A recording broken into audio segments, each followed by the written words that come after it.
Welcome back to another edition of Stories of Impact. Today I have the pleasure of chatting to Courtney Wilder, a fellow Hamilton fan as well. Oh my gosh, such a Hamilton fan. Such a Hamilton fan. Thanks for coming on. Now, I want to talk about your business story, but I also want to talk about your amazing book, Words to Experience, as well, because I feel you could literally be a storyteller and you probably belong on the Hamilton stage. You're an incredible storyteller. So, can you just start with us? Give us an introduction about yourself. Who is Courtney Wilder? What does she do? How does she help people? And then we'll jump into your book. Oh, who am I today? How do I help people today? I always say that every time I answer this on a podcast or anywhere, I always say something different. But Courtney Wilder, I'm an author. I'm a mother. I'm somebody who feels really deeply. That is who I am. I'm somebody who feels really deeply, and I know that is a gift, and feeling deeply actually creates the space for you to feel so much joy and so much pleasure and so much connection. And I'm somebody who helps others to give themselves that space to live an aligned life. Essentially, I say that I'm an intuitive life and intuitive business coach because I'm here to help people to trust themselves and trust their intuition and have these lives full of joy and pleasure, and essentially experience the whole of the human experience, and not numb themselves or disconnect themselves or just live in their heads or create these businesses that they end up hating because they hadn't put their human experience in their life and the joy at the forefront of their life. But also a mother, also a wife, also a friend, obsessed with poetry, obsessed with music, obsessed with musicals, all of those things. Anything that inspires me to feel joy or experience more, I'm all about. I love that. I love that. And your book, Words to Experience, I thought was incredible. I thought it was really good. And like I said, you are such a great storyteller. And let's now just talk about the inspiration for writing that book. Yeah, well, the inspiration for writing the book, I wrote the book over 9 years. I never wrote the pieces in the book with the intention of them going into the book. I was just writing and I was just sharing. It was collated from an old blog that I had. It's been collated from Instagram stories. It's been created from my journal. But I'm someone who has always processed through writing, and I'll be feeling one thing and then I'll be writing and then I'm like, oh, I thought I was feeling this, or I thought that this was what this feeling is about, but actually it's about this. It's something deeper. And I found that writing and poetry has really helped me, one, not only like process my emotions or process the things that I've moved through, but also like connect with myself deeper. And that's what Words to Experience is about, is you start the book, you start reading the book, and I'm, a party girl. It's very much that Yeah. sort of Kerry Bradshaw-esque where it starts Few Sex and the becoming. City references that I have no idea about.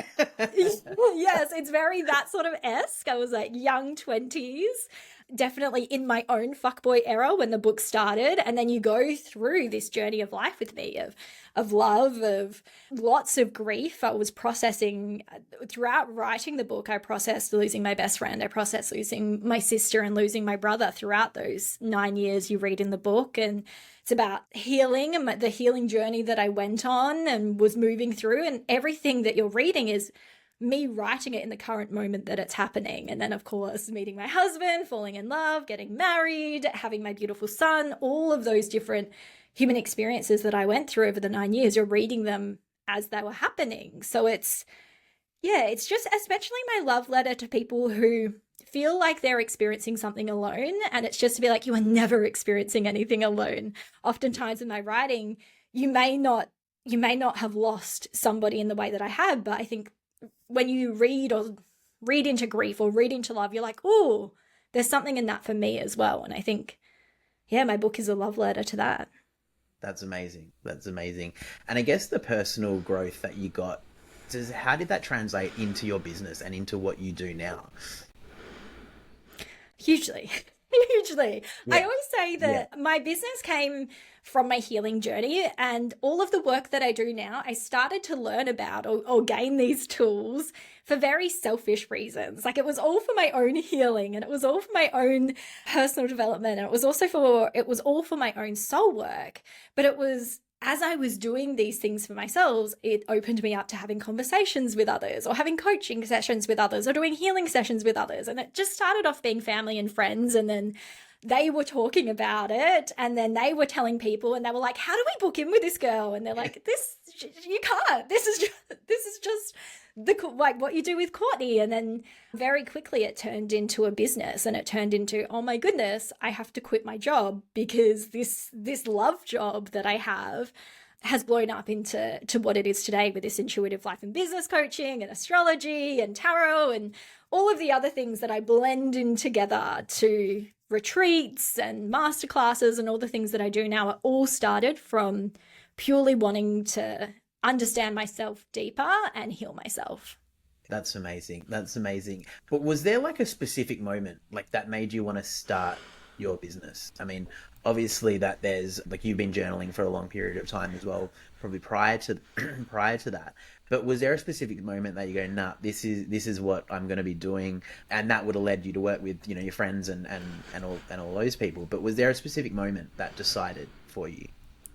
To be honest, especially when I learned tarot and when I learned Reiki, there's something about doing it for others. It helps you learn yourself. Especially I find with tarot readings, I now like teach tarot for years I was teaching tarot. Now it's sort of a little thing on the side that happens in my subscription that I have. But it was doing it for others and then being like essentially grabbing a hold of me and being like, Courtney, why are you in the corporate world? What are you doing? This is such a deep gift. How are you not charging for this? You've really helped me. And I guess it was people telling me the impact that I had made on them by something that I was purely just like, hey, I'm learning this for myself, that made me be like, oh, maybe there's something here. Actually, maybe there's something here in that it could be a business, or it could be something. And my dad was an entrepreneur, an incredible entrepreneur, very gifted at what he did, very successful. And I would always go to work with him. So I was around that growing up. I was around the entrepreneurial spirit and always being your own boss and everything like that. So I think when it clicked for me that this is the thing that could be the thing. Yeah. Yep. I was like, oh, okay, let's take it and run with it. Awesome. And what were those early days like when you started your business? What were the early days like, and what struggles, I guess, and challenges did you have that you had to overcome in those early days?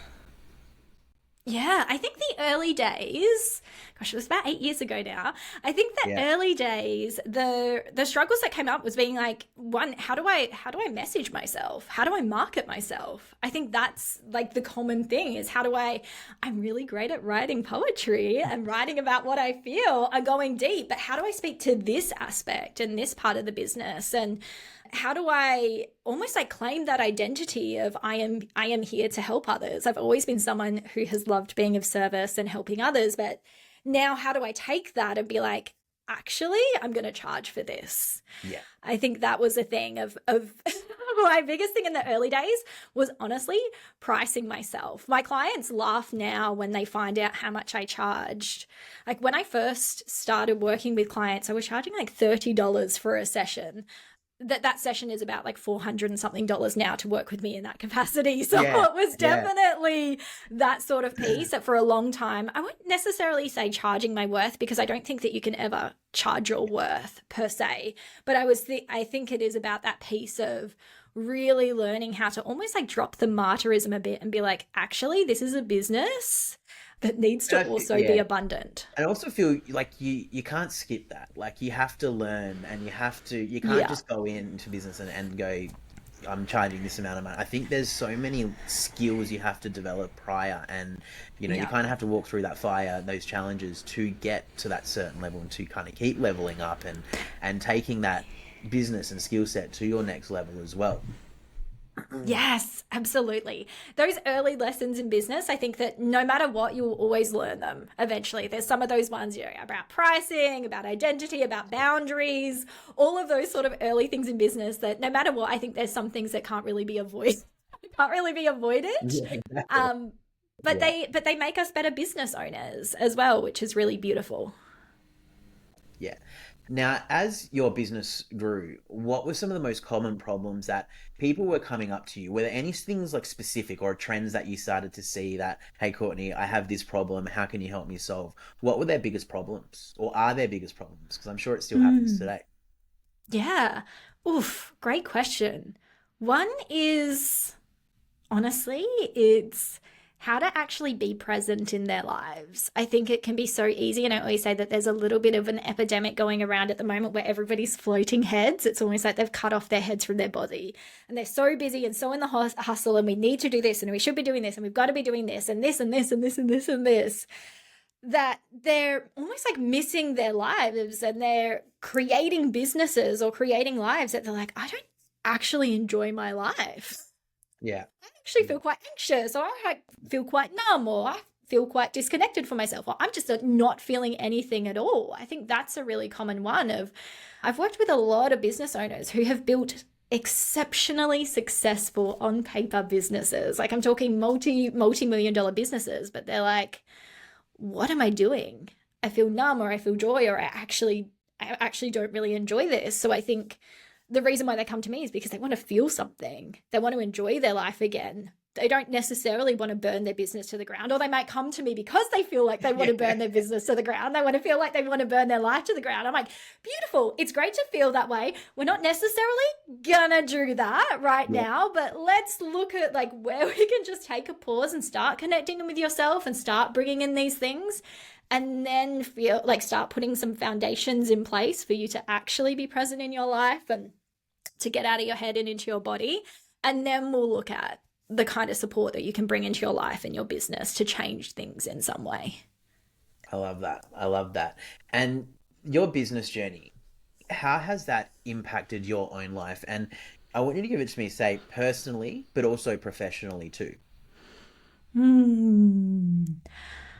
Personally, I feel like it's impacted my life by really prioritizing what is truly important to my life and what to does that me look like? personally. What does that look like for you?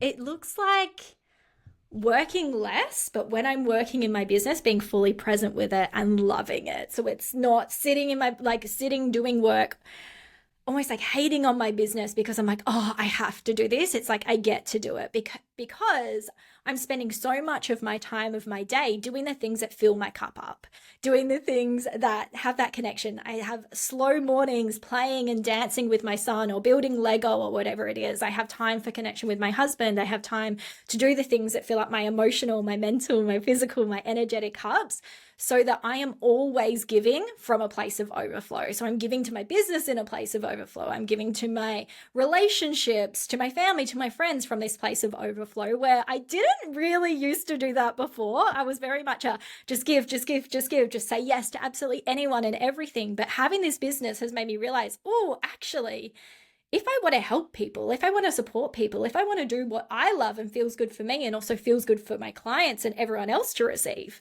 I need to be full. I not only need to be full, I need to be overflowing. So I'd say personally, it helped me put those boundaries in place for myself, with myself, so that I can be in that state of overflow. And that's, I think, one of the things I tend to say all the time as well is you can't grow professionally if you're not growing personally as well. Yeah. And, they both come hand in hand too. And a lot of it is about your own internal processes and how you think about yourself is to how you'll grow professionally too. And I guess those shifts, like how have you seen those shifts along the way in your business journey? Was there any specific moments that you saw those shifts and you go, hey, I might need to change things up here, or hey, this is feeling different than what it's supposed to be? Yeah, hugely. So many times. I think I always say that with my business, it's like following the breadcrumbs of pleasure, following the breadcrumbs of joy.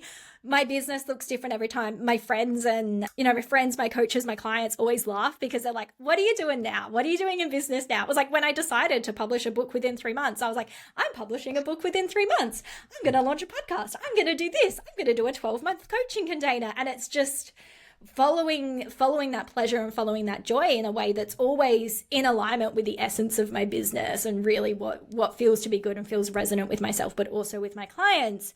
But it's being able to do that and also to know when something feels sticky, and it's not feeling sticky because I'm not full, or I haven't been honoring myself, or it's just that piece of, oh, okay, I've outgrown this a little bit more. And it's that piece of being like, I don't feel like I'm giving the fullness of myself to this. And that's, for me, I'm like, that's not fair on my clients. That's not fair on my audience. I don't want to be doing something and resenting it and them paying me for it when I'm like, they could be paying somebody for that service who, am I allowed to swear? Yeah, you can say whatever you want. Yeah. You can say whatever you want. They could be paying someone for that like specific service or offer who fucking froths it, who has that deep love for it, where I'm like, beautiful, I did when I first started it, but maybe I don't have that. It was like when I was teaching tarot, and I was doing in-person and online tarot workshops and masterclasses. I fucking frothed it. I loved it so much. It was like, oh, it gave me life to teach and to support my students in becoming tarot readers. And then I noticed, I'm like, oh, I'm not so excited to go to those in-person workshops again. I don't feel like that deep passion. Yes, I'm able to do it. And yes, people are still getting insane, impactful results and love it.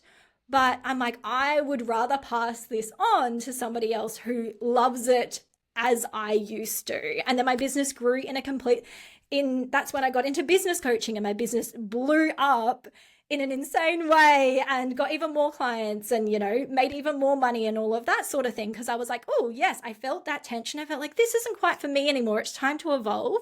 I don't know what's next, but I'm still going to surrender this. And that's the thing. I think when when you don't know what's next, like that is still such a beautiful place to be, because you can still continue to what you're doing, and then all of a sudden it's like you look back at, okay, what was I like 2 years ago? And sometimes you don't really know it, but okay, 2 years ago, what did that look like compared to what it is now? And you don't know what that future is going to hold, but you just continue showing up, you continue working on, one, yourself, but then two, as well, the impact that you want to make. And like you said, filling up that cup, it kind of takes you again to that next level just seamlessly. And you don't know it at the time, but I think it's when you get there and you start to actually go, oh, this is where I was 2 years ago, oh, now where I'm at now, it's such a rewarding feeling. Yes, absolutely. It truly is. Like, it's so funny. I look back now, and I look back to when I started my business like 8 years ago. I'm like, wow, everything in my life, everything in my business, everything has changed completely. And I'm so grateful. But it's funny. It's like sometimes you'll be like, oh, I don't feel like I've changed that much. That happens with my clients a lot, especially my clients who work with me for one-on-one coaching. They might be like, oh, I don't feel like I've changed so much in the past couple of months. I'm like, cool, let's go back to 3 months ago when we started. And I'm like, this is where you were. This is how you were feeling every day. This is what your business felt like. And now you feel like this, which is completely different. And they're like, oh, wow, everything has changed. Yeah. And that only happened over 3 months. But when you're doing like little things every single day, like those little 1% changes and 1% transformations, and it's like step by step, and it's easeful. It's easeful when you're making change in an easeful way. It's easy to be like, oh, I haven't changed at all. But it's like, take a moment, look back, and you'll see that you've changed in every single way. Exactly. And I guess for me personally as well, I wouldn't, like, a few years ago, took me 3 years to write my very first book. Like, literally actually writing it took me 3 years. And then once it was published, I was like, okay, like, now what's next? I'll write another book, and then I'll write another book. But now I've got like a book coaching business and a publishing company where I like now look back and I'm like, when I first started writing that book, I did not think that I would be doing this. Like, oh. Yeah, so it's kind of like, it's just, you level up, but it's like those daily, the things that you do every day, and it's just showing up, but coming from a place that makes you happy rather than focusing on that end result, because you don't really know that end result's going to be there or what that end result's going to be. But as long as you're doing what you do every day and you enjoy it, I think that's the important thing. Yes, absolutely. I always say that, we can get so fixated on, I need to know the next 20 steps. I need to know what the next 20 steps of action are. But for me, I'm always like, how about we just focus on the next one, the one next step of aligned action? Because when you take and embody and do that one step of aligned action and are fully present with it, you will become the person who is then ready for the next step. But until you take it and embody and be in that aligned action, you can't even predict what the next step will be, because you're not the person that is ready for that next step. Yeah. And it sounds like it was that way with you publishing a book. When you were publishing a book, it's not like you were like, okay, and then I'm going to do this, and then I'm going to do this, and then I'm going to do this. You were like, okay, you did that.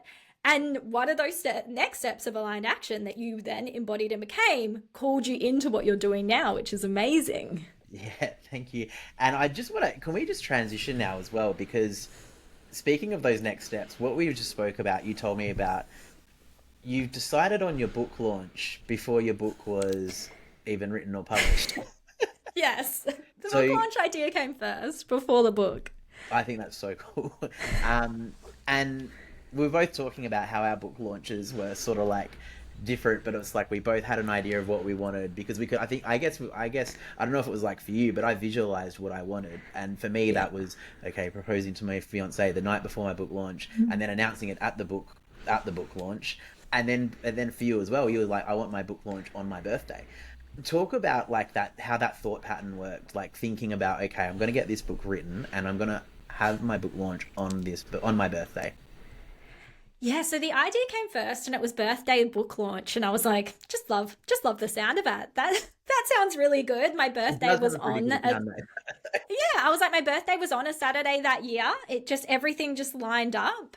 And I was like, birthday book launch, that would be really cool. That would be really cool. It's one of those things that writing a book has been a dream of mine since I was a child. Like when I was a kid, when you asked me what I wanted to be when I grew up, okay, first it was mermaid, and then it was author.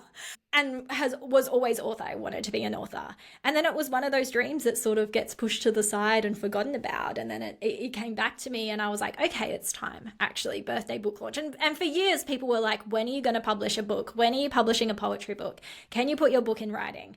I just want your poems. I just want your poems in a book that I could open and I could read. And I'd be like, yeah, yeah, yeah, yeah, yeah. One day. And then the idea of birthday book launch happened. And then I was like, oh, it could be this. And it was, I think originally the idea of the book was words to feel because everybody has always said that my poems make them feel something. Whenever I've written, whenever I used to publish on Instagram, and people would be like, oh, your words just make me feel something. So I decided to print out everything I'd written, collate everything I'd written over 9 years and print them out and be like, okay, what are the feelings that these words inspire? And then from there, the book started taking form and taking shape to be words of experience. But I it was love it. pretty quick. I was saying it was like May 2022. I had the idea for birthday book launch. And then September 4th was when the book launch was. So, of course, the collating of the book, That's the editing, graphic yeah, design, everything happened within those few months. that's so cool. And I guess what was the process to actually write it like for you, like just for you? So how did you? I mean, did you sort of show up every day and just do bits and pieces here and now, here and now, or did you just sort of go, all right, I'm going to smash this out. I'm going to get this done as quickly as possible. What did that look like? It was definitely quickly as possible because of the time frame. So I smashed out like the collating of everything and the printing it out.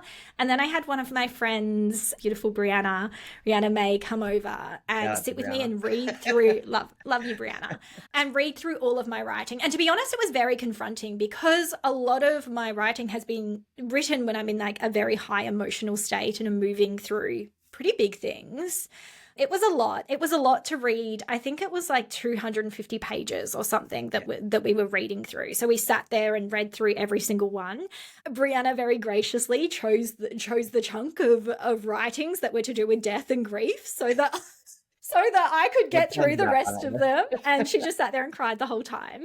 But we wrote down the feelings that every piece had until we found the 6 main themes. And then from there, which were, I'm like trying to remember now, which was becoming, which is very much coming of age, breaking, which is very much like mental health, grief, love, healing, and motherhood. So then we worked out which writings fit within those 6 themes. And then from there, I put them pretty much in the order of when it happened, like Yeah. timeline of when it happened in those chapters. And then I had another incredible friend, Sabian Wild, who is an amazing writer himself and editor, who sat down and edited it with me, which was incredible. And then I hired somebody to put everything together and make it so that the book could go off to the publishers and everything Yeah. like that. So all of that was happening very quickly because it was a lot of moving parts of getting the graphic designer to come up with Yeah. the font and do the drawings for the back, and all of these sort of things were all happening at once. So it kind of had to be quick because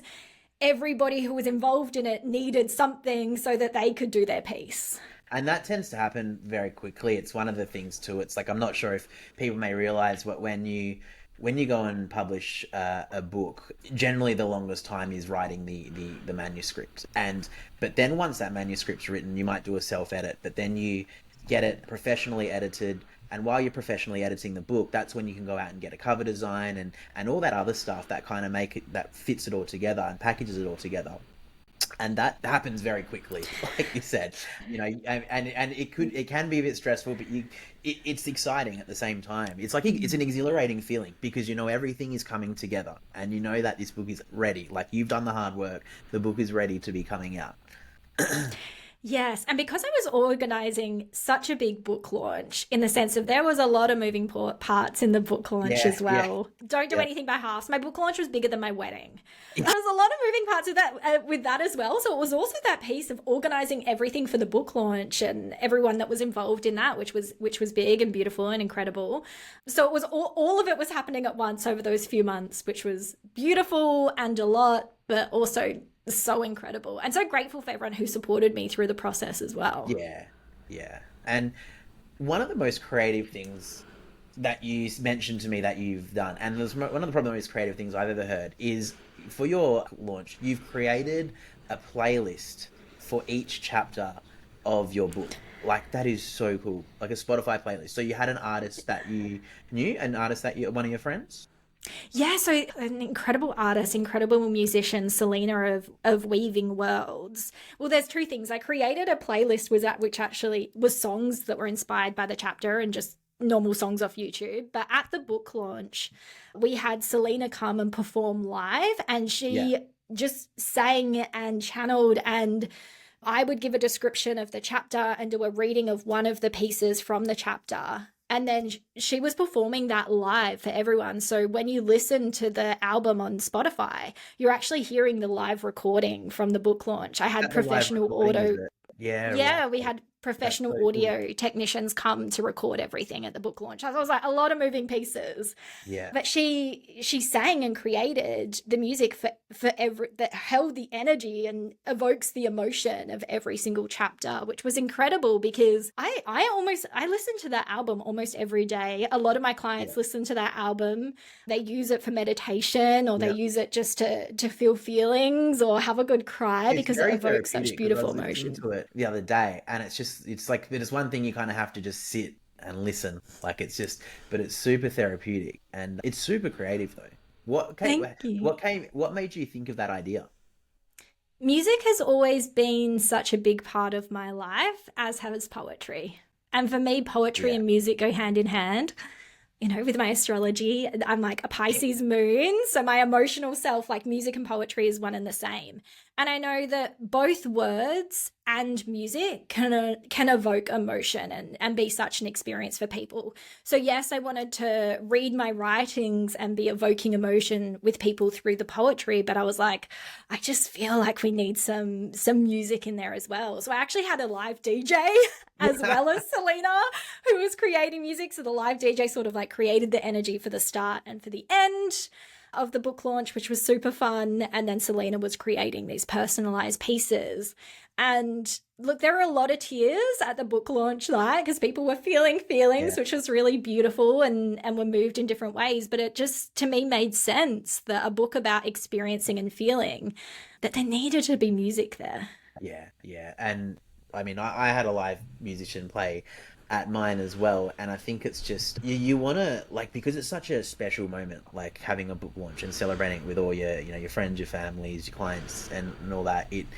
It's like you kind of feel all the feelings, like when you're there and you go, wow, this is like my book, and everyone's picking up your book and they're looking at it, and you're kind of like, wow, like I did this, and you just want to bring everyone in that room, in the whoever's who is supporting you. You just want to bring them so much joy, and that's so cool how you created an event like that. Really kind of magnifies all of that. Yes, absolutely. And there was a beautiful art installation there as well. When everybody walked in, I had like printed on cards a bunch of my poems, and they were all hanging to these like waterfall lights, and everyone went Oh, in and took a Polaroid picture of themselves and replaced like a poem with their photo. So when you walked into an event, you saw all these waterfall lights and all these poems. But then by the end of the night, all these waterfall lights were covered in photos of everybody that was there. And I have all those photos, and they're actually up on my wall, just up there, which is a beautiful reminder for me when I look up and see these photos of everyone from my book launch. I'm like, I did that. That was yeah. beautiful. It does sound bigger than your wedding. I had a local couture designer make a dress, this incredible dress for me that was, again, my wedding dress. I just ordered online, didn't even think about it, was like, yeah, that's good. I think the dress that I wore to my book launch was like 3 or 4 times the price of my wedding dress. Got a custom couture dress, right? It was over the top extravagant, but it was also, it felt like a moment of celebration for those 9 years, for the things that I'd experienced and moved through, and for surviving. I mean, I talk in the book a lot about my struggles with mental health, and you're reading about me being in the midst of mental health crises, especially in those early years. So it felt like this accumulation of, oh my gosh, I survived my life. I got here. I moved through it all, but like, look what gifts it's given me, and look how beautiful my life is on the other side. So let's celebrate that. Yeah, and you could really feel that in when you read the book as well. Like, you can really feel that. Now, looking ahead, I guess. So, what goals do you have? Do you have any goals for the future that you want to achieve? Like, whether it's another book, whether it's, inside your business.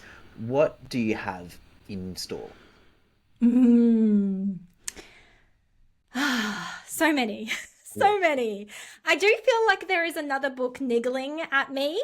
It's not a fully formed idea yet, but I can feel that little niggle, sort of like I felt for Words for Experience, but it's not a fully formed idea yet. So I'm just letting it come to me when it's ready. Yeah.